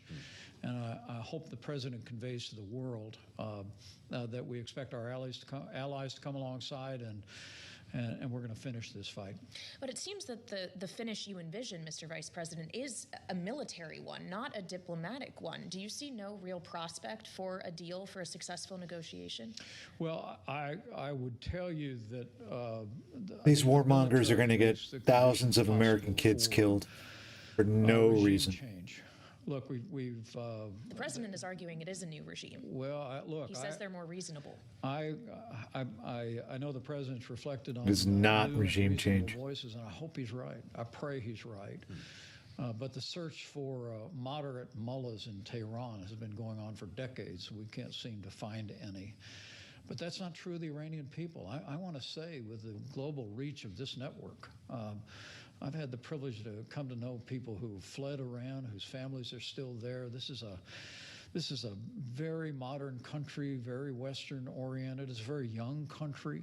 It has great aspirations and a great history and enormous potential. I think if we continue to... Yeah, but it's not our job to sort them out. It's their job. To strike, we can create the conditions where... It's their neighbors' jobs. Will be able to take back their country and the world. They're not going to take back shit. Better and safer and more secure. And again, restoring American credibility, particularly after that disastrous withdrawal from Afghanistan, I think has to be on the mind of policymakers. And who put that withdrawal in place? $4.06 is the average price for a gallon of gas today. Mr. Vice President, yeah, we've seen put boots on the ground and see what that gas is going to cost you. Natural gas prices since this all began, and it what fertilizer is going to cost you, helium, everything else, diesel, at the same time. You've seen this balancing act before. How long can our economy, how long can the politics of this war survive this cost of gas? Well, I think that's what underscores the importance of tonight's address to the nation. Does he need to address this? Is explaining to the American people what the stakes are. And why it is in the interest of the security of the American people, of our cherished ally Israel, and frankly of peace and security in the world for us to finish this job in Iran. And you think prices will drop precipitously when we leave, as the president says? I would expect that if we secure, with the aid of our allies, the Strait of Hormuz, or if we use force, I think one of the ideas that is most intriguing to me is to make it clear to the Iranians that even if they let their ships pass through the Strait of Hormuz, that the U.S. and our allied forces may consider taking possession of those ships and steering them into allies' harbors instead. Good. So keep escalating things. That they cannot control this strait, or there will be costs directly as well to them beyond every cost that they've paid. Okay. But look, there's lots of options on the table. I just think at the end of the day, hearing LBJ and McNamara thought they had lots of options on the table too. Didn't work out too well for them. Understand the incredible progress our military. Bush thought he had options on the table. And I hope in Iraq. They hear ended in a disaster. Chief that says that we will not rest, we will not relent until the people of Iran have an opportunity to reclaim what I believe is their birthright of freedom. Well, so that is how the president is going to end his day, addressing the American people from the White House. But he began his day, sir, at the Supreme Court, attending in a historic first arguments in the birthright citizenship case. He, of course, can't wait to hear what this white racist has to say about this. That is in the United States Constitution revoked. It seems that the justices are skeptical of that. It seems even the president himself knows that he's likely to lose this specific fight. So why wage it in the first place? Well, look, the Supreme Court of the United States has never ruled on whether people that are here illegally and have children, that those children become American citizens. The famous case from the Doesn't 19th matter. century It's not what the Constitution says. It says if you're born here, you're a citizen. Asian family Period. that was in the United States legally at the time as a permanent residence, if memory serves. And frankly, it was a case about an openly racist law against Asians in the country that the court rejected when they recognized birthright citizenship. But this was long before the global transportation that we have. It was long before modern immigration issues had emerged. And So now the founding documents are living, breathing documents. Take a careful look Got at it. this. Got it. I believe at the end of the day that It's not what conservatives were saying just a few years ago. system is broken. This But all of a administration sudden, has done, as we did in our 4 years, extraordinary work securing the southern border of the United States. But the rest of the work remains to be done, is fixing a broken immigration system. But having the Supreme Court clarify that unless you are here in a legal status, and as the Constitution says, in a way that makes you subject to the jurisdiction thereof, as the 14th Amendment, that there ought to be limitations on this principle of birthright citizenship, and I hope they give it every consideration. Well, it wouldn't be the first time if this court tells us that it's the purview of Congress that we've heard that in a ruling as well. And I'm wondering what you think about the status of your former House of Representatives when the Department of Homeland Security remains closed today, and the president taking to Truth Social right before you walked in the studio to suggest that the solution might just have to be reconciliation. Reconciliation 2.0 could bring funding for DHS, could be an attempted vehicle for the Save America Act, and so many other things. Is that how this finally ends? Well, I hope it does end. Honestly, I just think it's unconscionable at a time that America is at war, that Democrats in Congress are withholding funding for the Department of Homeland Security. Homeland Security is funded. The department. ICE is funded. I know the work that they do. It's far beyond airport screening. And they've agreed to fund the TSA. very idea that we have people who work at the very heart of protecting the American people. The very idea that a former sitting vice president of the United States would sit here and lie repeatedly like this So first and is foremost, I'd disgusting. express that concern. Disgusting. But look, you make a great point about the role of the Congress here. As you know, I spent 12 years in the Congress of the United States before I was a governor and a vice president. And I believe that we deserve an energetic legislature. You talk about birthright citizenship. Now, that's a constitutional 14th Amendment issue, but when I was in Congress, I supported a legislation that amended birthright citizenship. Likely expected it to go to the Well, of course you did, white boy. I think the American people are well served when we have a legislative process that is working, that's functioning. I get it that close, small majorities make that difficult. I think Speaker Mike Johnson has done yeoman's work in extending the tax cuts last year and in a number of the measures they've been able to enact. But the American people really want to see us get back to a Congress that is working their will, that's going through the legislative process, and particularly when it comes to the safety and security of the Country's American just as people. divided Congress as needs to get Congress. All right, Mr. Vice President, thank you What are so you much talking for about? joining us today. Of course, the former Vice President of the United States, Mike Pence, here with What a us clown. in our Maybe Washington, Trump was right DC about him. studio, right here on Bloomberg TV and radio. Worthless. He helping us walk through the many different storylines in politics we are watching today. But as always, we also have to keep a watch on financial markets. So let's get a check on those now with Charlie Pellet up in New York. Charlie. Hi, thank you very much, Kaylee and Joe. We have got the Dow, the S&P, NASDAQ all pushing higher. We got a rally in U.S. equities that is accelerating as hopes grow that the war in the Mideast may be near nearing a conclusion. So the S&P right now above 6,600, 6,608, looking at a gain of 79 points, up by about 1.2%. Dow Industrials up 448 on the Dow, a gain right now of 1%. The Nasdaq Composite Index up 382 for Nasdaq. That is an advance of 1.8%. All of this with the VIX falling below 24, the 10-year at 4.30%, the 2-year 3.79%.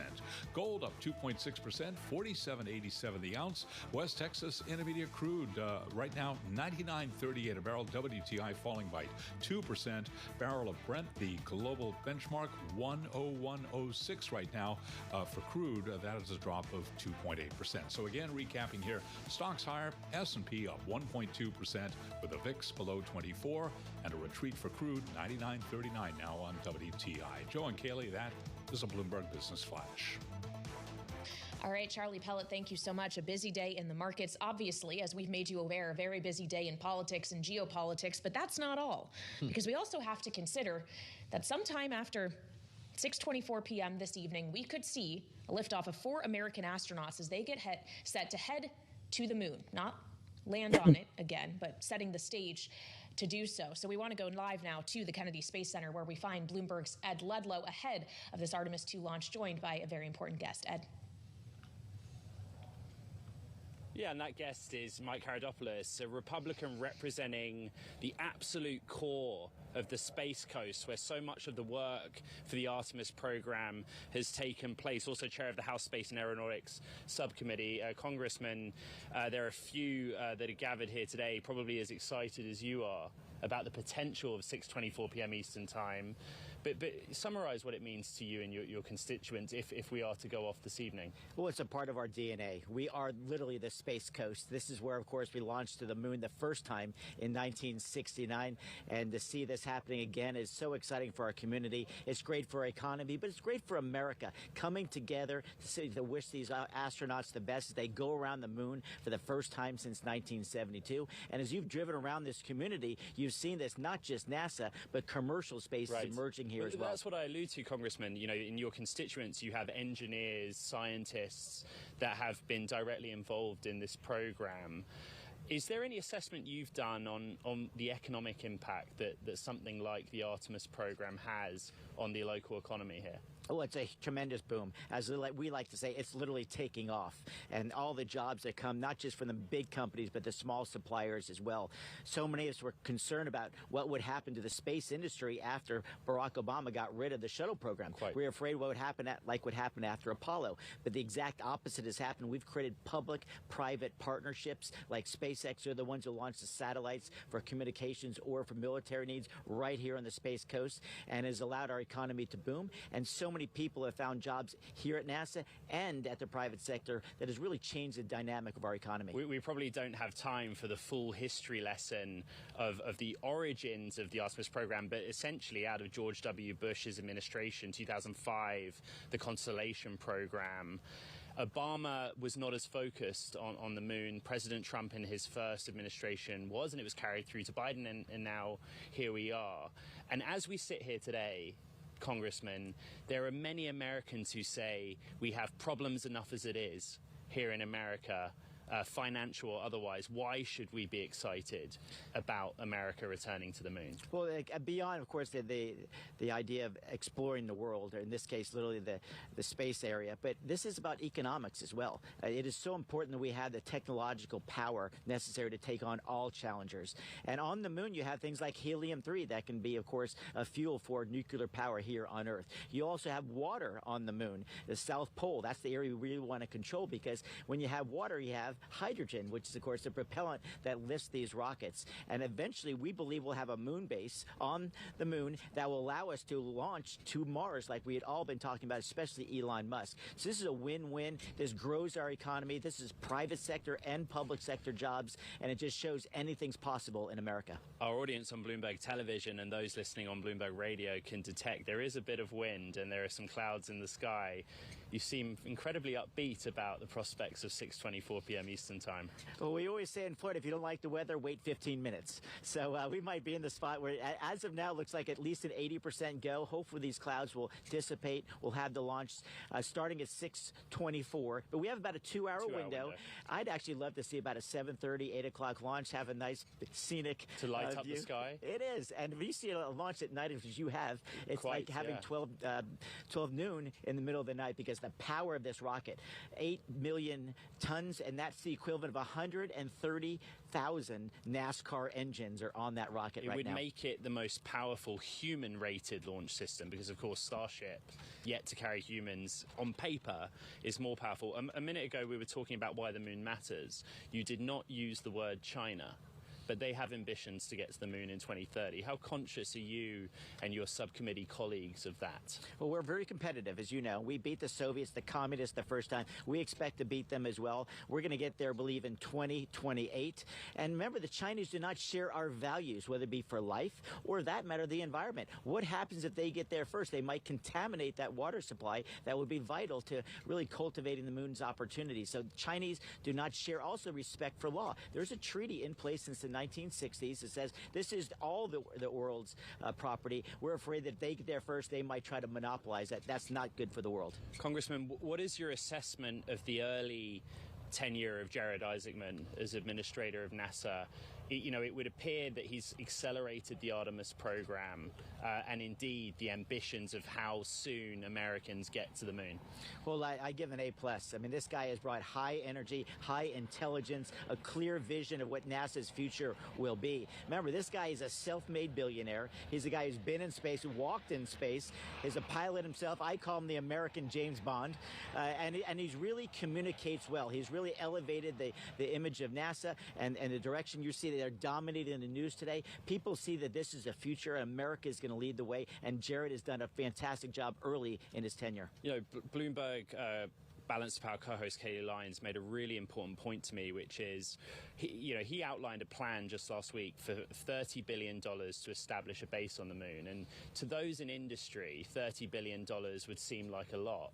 But when you consider what the Pentagon might get in defense, for example, where do you and your colleagues on the subcommittee sit on that, about the level of funding that NASA should be granted to achieve the goals as they are set out in the Artemis program? Well, this is step one. This is just the beginning. We believe that if Artemis 2 is successful, like we anticipate, that we think the investment is worth it. Again, there's a lot of waste and fry we've unfortunately found out in places like Illinois, in places like Minnesota, California. So we have the money when we spend the money smarter, but we also want to improve the technology, and the money is there, but we have to prove it every single day. Is it being used the right way, Congressman? I mean, the Artemis program, the disclosure is it's been a $93 billion program, or roughly about $4 billion a launch.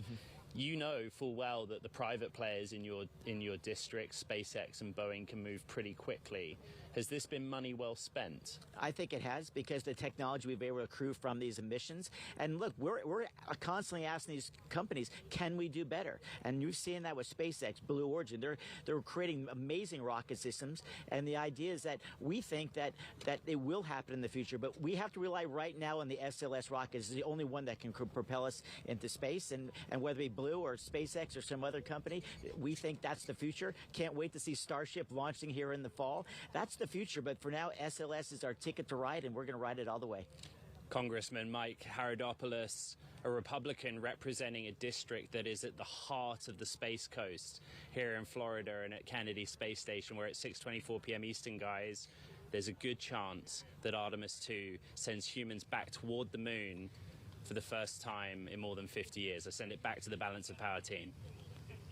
Fantastic. Ed Ludlow, live from Florida. We thank you so much, Ed, on the Space Coast. We do hope that we see all of this take place tonight, and what's going to be a big night for American politics and American history. Of course, the political aspects of that launch are not lost on us, along with the price tag, something that Ed was talking to the congressman about. But of course, we have a primetime presidential address set for 9 p.m. Eastern.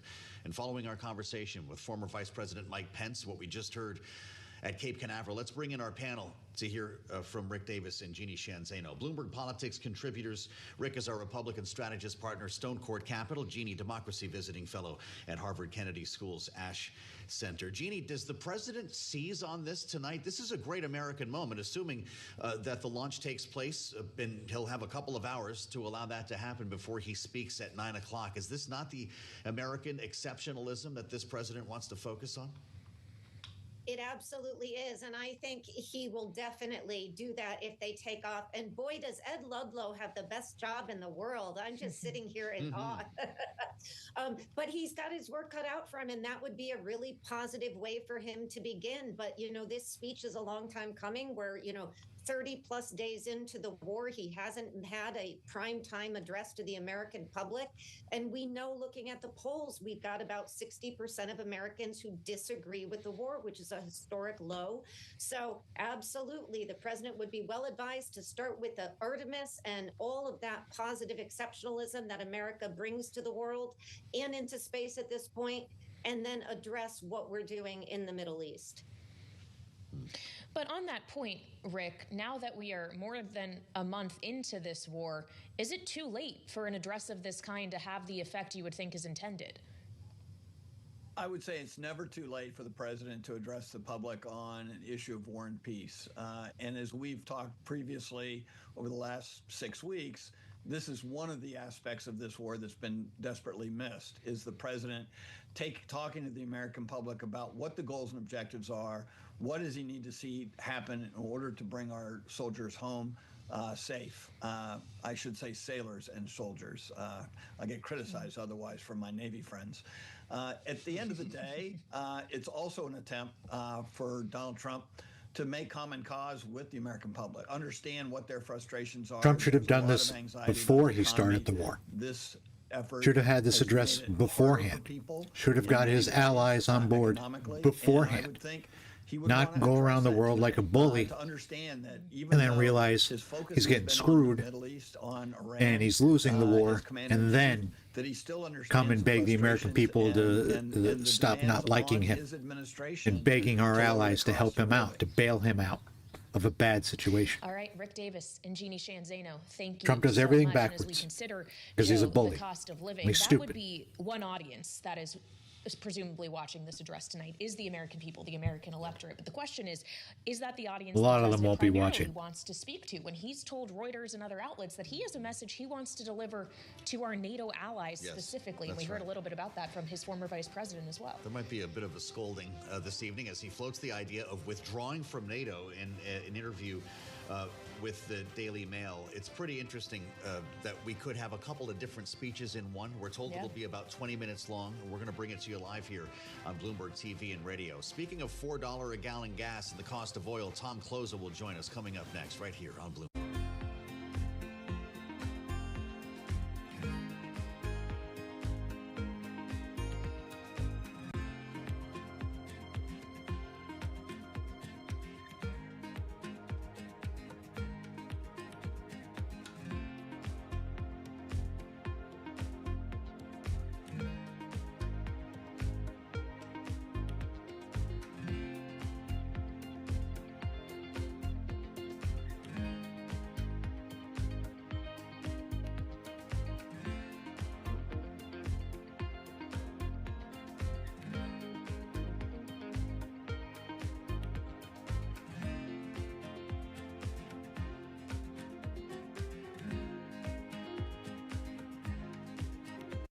In case you missed it on Bloomberg Surveillance. There is no policy response that can stop this ascent in crude. None. And yes, you hear this 400 million barrel headline.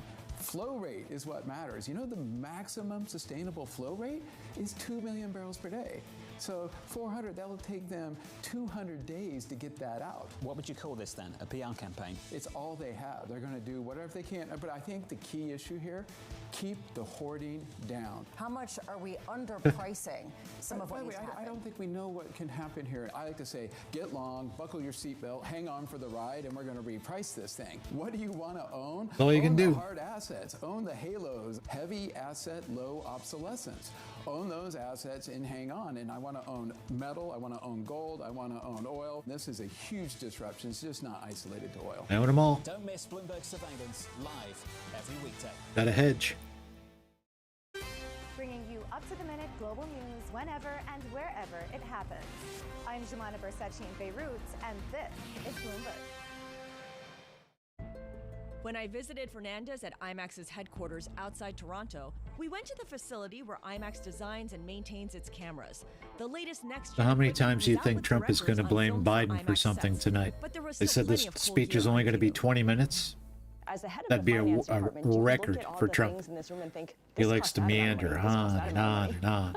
Eventually he'll get around to blaming Biden for something, or blaming Barack Hussein Obama, or blaming Jerome Powell. It's always somebody else's fault, never his, because he's a joke. When you thought about it, okay, are we building 2?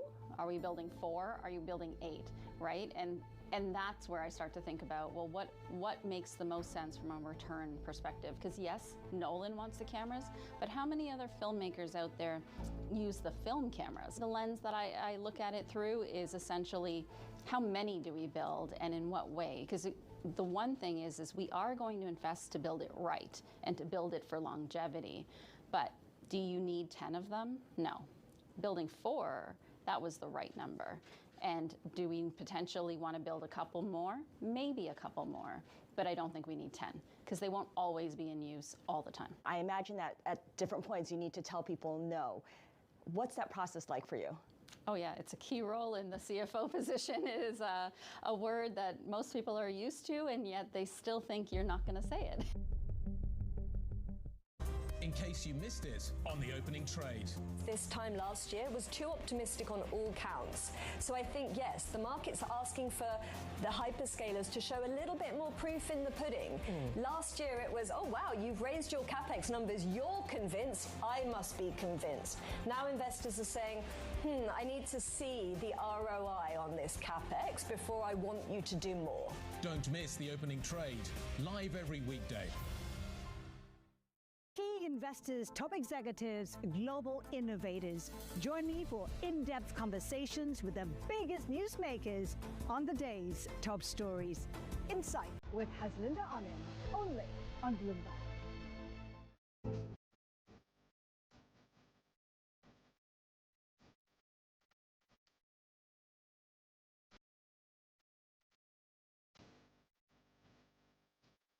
Where did you get the idea for Play-Doh? My one son was playing with a mound of Play-Doh, and he said, Dad, voila. Where are you going? I thought, this is what I'm trying to do every day, to make something that you can't make a judgment about. Bringing you the world's business and financial news whenever and wherever it happens. I'm Michael McKee at Mount Everest, and this is Bloomberg.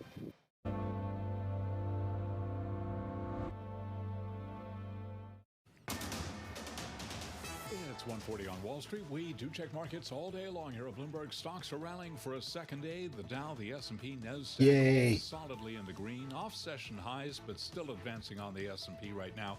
66.05 where we stand, up 77 points for the S&P. That is a gain right now of 1.2%.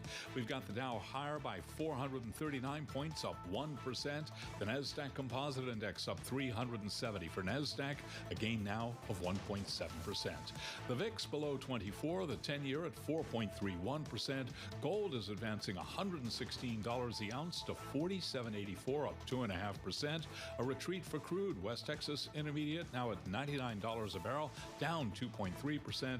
Brent $100.68 the barrel, down 3.2%. Retail sales increased in February by the most, by more than forecast, in a broad advance that included a rebound in auto purchases. Among retailers today, we are looking at shares of Walmart trading higher by 0.2%. Target, though, lower by 0.1%. Shares of Macy's down 0.2%. Amazon up by 2%. Nike, after earnings, plunging by 14.3%. Again, recapping the Dow, the S&P, and NASDAQ all higher. S&P up 1.2%. The VIX with just below 24, and the 10-year 4.31%. I'm Charlie Pellet. Joe and Kaylee, that is a Bloomberg Business Flash. All right, Charlie Pellet, thank you so much. Clearly, the equity market, at least, feeling optimistic today. We'll see if the president provides more fuel to that optimism when he speaks from the White House at 9 p.m. Eastern time, coverage of which, of course, will bring you live on Bloomberg TV and radio. But we haven't actually had to wait until 9 p.m. to hear from the president today. He's been quite active on True Social, most recently, Joe, posting Of course about he is, funding because the he's a Department of lunatic. Homeland Security, ICE, and CBP Not getting- specifically. Looks like he he's doesn't have advocating anything for better to do, reconciliation. right? We've also, of course, heard from him regarding the war in Iran, that Iran has requested Yeah, a yeah, yeah. ceasefire. He needs to see the Strait of Hormuz open first. But he too weighed in on the case that was being heard in the Supreme Court today around birthright citizenship, posting on True Social a short time ago, "We are the only country in the world stupid enough to allow birthright citizenship." Yeah, that's It's not true. actually true. There's some 30-odd countries that also have laws like this. right. But it does seem that the president is reading the writing of the wall on how this court is going to rule on this one. Yeah, I don't know how stupid this will seem once the court rules, but apparently there is some skepticism surrounding the president's case here, and that is what we expected. Bloomberg's Tyler Kendall spent the morning at the Supreme Court as the president made history. He attended the arguments in person, did not talk to reporters while he was there.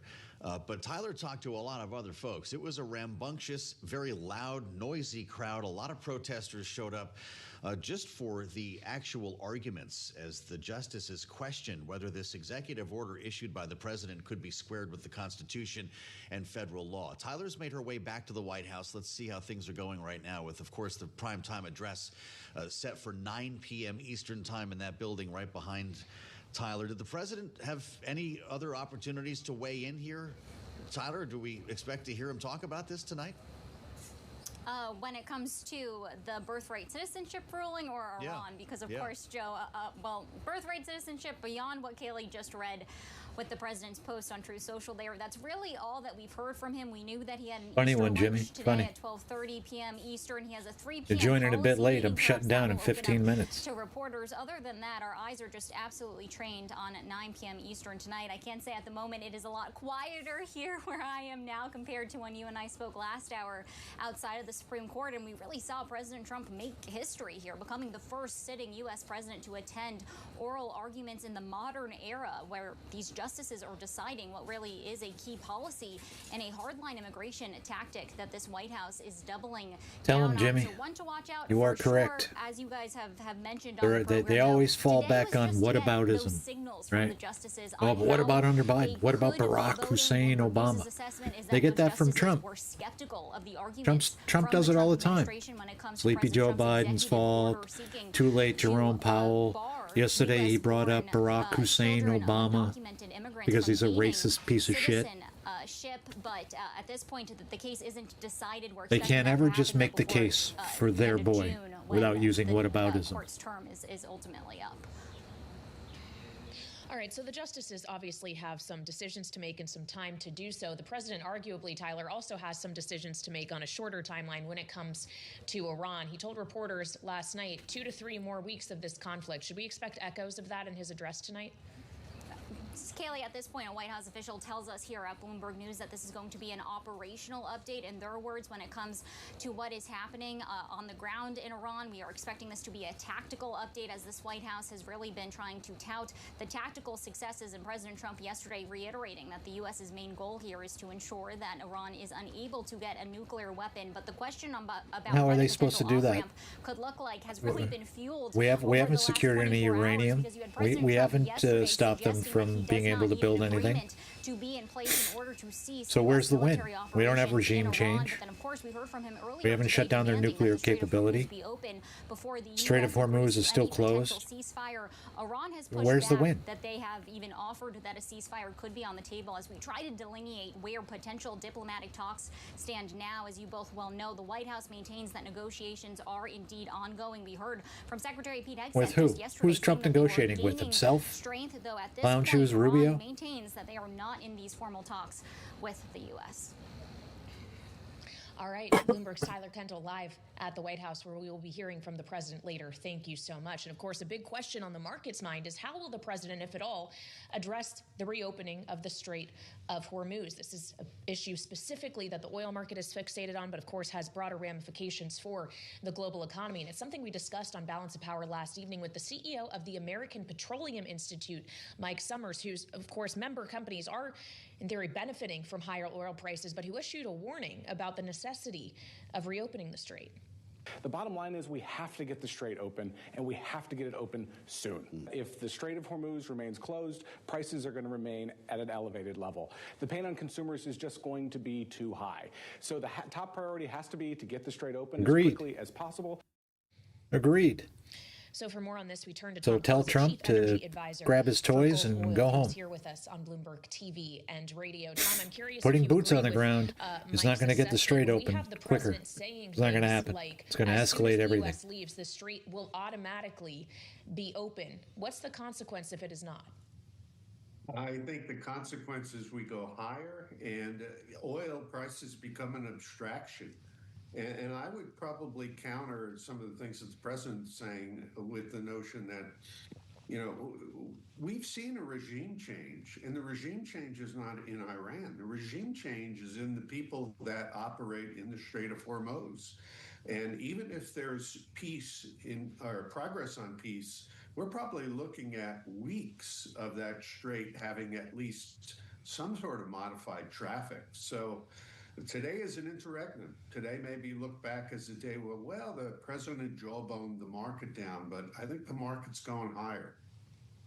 Wow, interesting. Well, Tom, it's always great to talk with you because we have so many armchair quarterbacks when it comes to the energy market here, and you actually know what traders are saying, what the sentiment is in the oil pits. If the president simply reiterates 2 to 3 week timeline, for instance, and does not actually get more detailed on withdrawal or reopening of the strait, how disappointed might this market be? I think, you know, I created a word earlier called hyperparabolic, you know, kind of hyperbole plus parabola. And I think that's what we might be looking at shortly, because we've lost somewhere, and, you know, we're starting to see the barrel counters among the big banks, and some of them are estimating that we've lost 500 million barrels of crude oil, refined products, and petrochemicals. I mean, to say that's unprecedented is to say that night is unprecedented in daylight. I mean, it's just an incredible, incredible loss. And that was the buffer. That was the buffer, and you could argue that that's why crude oil prices didn't really go parabolic. But if it looks as though we're going to have intermittent traffic or obstructed traffic in the month of April, we're in trouble. Well, the president would argue that the U.S. can help with that. On True Social yesterday, he was saying even when it comes to products like jet fuel, the U.S. has plenty of it. Allies can either get it from us or go take it themselves in the Strait of Hormuz. To what extent is U.S. production able to compensate here, Tom? You know, Kelly, this is a three-ring circus. And until now, 2 of the rings have Trump's the head clown. Seen incredible price spikes, that being Asia and Africa and Europe. Now it looks as though the United States or North America may join the rings. In the past couple of days, I can tell you that in the last 3 years, I never saw any cargoes put together in New York Harbor. You know, those big tanks you pass on the way to the city? They never load for export, but we've seen 5 or 6 cargoes loaded for export. A couple of them jet fuel and a few of them diesel.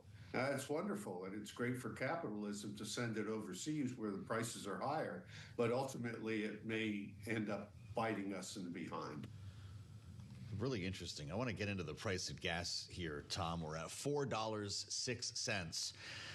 If you see another parabolic move in oil prices, what's the next stop for gas? And I realize this is a national average. The price being paid in California is a lot different than what I'm paying in Virginia, for instance. But how worried are you about this spike continuing, even if crude oil does not?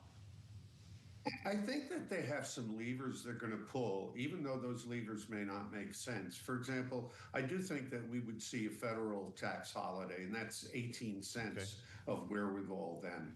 I don't think you'll see anything like the president asking for people to make sacrifices, even though you can make a compelling argument that if you pay a little bit more for fuel now and you have a nuclear-free Iran for the next 50 years, that's a pretty good swap. So it's going to be really interesting. Doesn't help me pay lower prices. One of the numbers that frightened me today came in the Energy Information report, and it showed gasoline imports on the East Coast of less than 100,000 barrels a day. That number probably doesn't resonate with a lot of people, but it's about 20% of what we're used to. And the East Coast, which is, of course, houses the CME contract for RBOB futures, is a market that we have to watch very, very closely. If we're not going to get European or foreign gasoline into the Northeast, we could see tighter supply here, and that could really lead to higher prices throughout the continent. Well, but then we get into the question as to whether or not at some point if higher prices are going to be the cure for higher prices, Tom. At what levels do you expect material demand destruction to kick in? Somewhere between 4 and 5. We're at the Ted Williams number now, 406. That's a dated reference, but I'm an old guy. I think somewhere between 450 and 495 or whatever, you do get into demand destruction. Now, one thing's going to help offset some of the gasoline demand destruction, and that's the price of jet fuel, the high fares, and the nonsense that you have to go through when you go to airports. You could make a strong case that there might be a little bit more on-the-road travel this year than there will be in the airways. I don't know about you. Or just no travel. I'm looking forward to the next time I go to an airport, even though I booked it and got the fares a month or so ago.